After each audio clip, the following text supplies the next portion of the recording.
Leksimizi devamlaştırıyoruz hürmetli vatandaşım.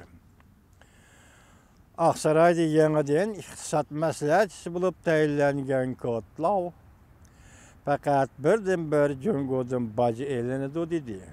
Mavzulu xəbər 3-cü ayının 15-ci günü Amerika Avazının Xitay proqramı elan qılındı. Xəbər bundaq başlar.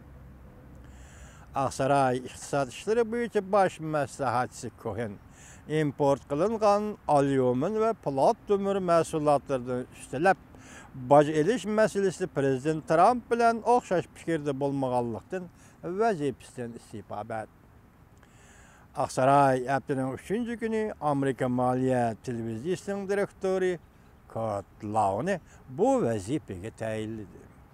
Prezident Trump 3-cü ayının 9-cu gün import qılınğan plat kömür alyumin məhsullarına baş qoyuş hüccətiga imza qoyub 25% və 10%-nin üstüləb bacaladığan oldu.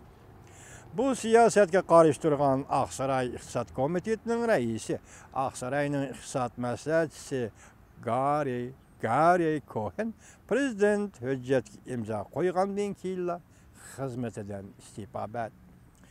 Həftənin 3-cü günü düşdən keyin saat 4-də Aksaray'ın bayanatçısı Sara Sanders mətbuatqa xəbər bilib Larry Kotlov əpəndinin Aksaray Dövlət İqtisad Komitetiga rəis və Aksaray'ın baş iqtisad məsləhətçisi boladığanlığını elan qıldı. Kotlov 3-cü ayının 11-ci günü 1970-ci ili AW1970 radio stansiyası müxbirinin ziyaretini qəbul qılğanda bundaq görsədi. Kanada'nın bəcə keçirim qılınıdı. Meksikanın bəcə keçirim qılınıdı. Avustraliyanın bəcə keçirim qılınıdı. Mən sana kapalət verimən ki, bütkül Avropa ən axırda həmmisinin bəcə keçirim qılınıdı. Mən sana qəsəm qılay ki, Asiyada Amerika'nın ittifaqlaşlarının ən axırda bəcə keçirim qılınıdı. Faqat Cungo'nun bəcə keçirim qılınmaydı. Amerika plat kömür alyumin kirim qıladigan dövlətlər Avropa İttifaqı, Yaponiya, Braziliya, Kanada, Meksika, importu Kanada 46%'ni, Meksika 9,15%'ni, Avropa İttifaqı 14,55%'ni, Braziliya 13,53%'ni, Cungo 2,15%'ni, Tayvan 3,27% nisbətini egəlləyidir. Plat kömür məhsullarını Amerikaya eksport qilishda yuqorqidagi nisbətini egəlləyidir. Larry Kotlov kəlgüsüdə Navarro bilan qanday həmkarlaşıdı? Bu hazır kişilərin qiziqishini qo'zg'ayotgan məsələdir. Endilikli yana bir mavzu. Amerika Cungo ciddi qarşılaşış davriga kirdi. Soda urushi belki haqiqiy urushni keltirib chiqarishi mumkin. Mavzulu xabar 3-cü ayının 15-ci günü pul muamele gazetesi e'lon qilindi. Ondan keyin pul muamele gazetesi ko'chirib besildi. Xabar bundaq başlar. Amerika Cungo münasibətinin negizlik asaslari gumron bo'ldi. Muhimi chunki ikki xil zo'r yuzlanish Amerika tuyuqsizli sodada qo'llanish yo'liga o'tdi.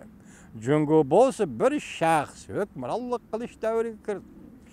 Eng zo'r ikki iqtisod gavdasi 40 yildan beri yer sharilish uchun esilib, biri yana birisining nima ish qiladiganligini yaxshi tushundi. Cungo mundaq hisobladi. Amerika erkin sodani davomli qo'llaydi. Amerika bundaq hisobladi. İqtisod erkinlashtirishning eng oxirida Cungoda siyosiy erkinlashtirish ishga oshiradiganligi ishinish kerak deb hisoblagan edi. Bugungi kuni kelganda bu ikki qarash va bu ikki xil hisoblashning hammasi tarmar bo'ldi. O'tgan haftaning 1-kuni Cungo xalq vakillar qurultayi Osiyo asosiy qonunni kechiringlar o'zgartirishga tamg'a besib, Rais Xi Jinpingning huquq baquvandalik iddiasini e'tirof qildi. Buningdan yana 3 kun burun Amerika Qo'shma Shtatlarining prezidenti Trump import tovarlarga boj qo'yishni qaror qilib, Twitter'ga fikir qaldırıp mındaq ko'rsatdi. Soda urushi yaxshi ish. Biz bu urushda o'ng'ayli g'alaba qilamiz. Bunun yo'shirilgan xatar yolg'iz iqtisod sohasida cheklanmaydi. Muxbirning gapi. Bir maydon soda urushi Amerika Jungo ikki davlatni kunlarning birida haqiqiy urushga elib kirishi mumkin. Jungo o'ziksiz bosh ko'tarmoqda. Lekin uzundan beri G'arbning bozorini Jungoga echib etishini davomlashtirish ehtiyoji boshqa geopolitik siyosat ulug'vorligini tizginlab keldi. Biroq agar Amerikaning soda qo'g'dinish davomli o'rlaydigan bo'lsa, Jungo o'zining xiyollarini o'zgartirishga majbur bo'ladi. Amaliyotda prezident Trumpning ustida boj ilish tadbiri faqat bir maydon soda urushining pardasini ochdi. Amerika o'tgan hafta e'lon qilgan boj ilish tadbirlari mohiyat jihatda butun yer shariga qaratilgan. Lekin kelgusida Amerika bevosita Jungoga qaratilgan boj ilish tadbirini o'ttirg'a chiqardi. Bo'lib aqliy mulk huquqi jihatda shunday qildi. Baribir Aqsaroyning yuqori darajalik soda amaldorlari Peter Navarro bu kishi dal ajal elib kelguchi Jungo degan mavzuliq kitobning avtoridir.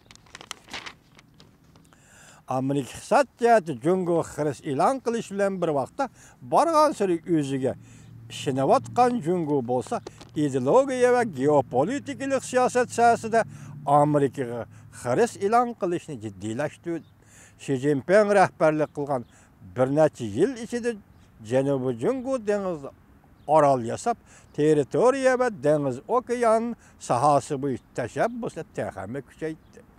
Eng oxiri buyuk nishoni Jungo Amerika Qo'shma Shtatlarining G'arbiy Tinch okeandagi yetakchilik o'rnini oxirlashtirishni maqsad qiladi.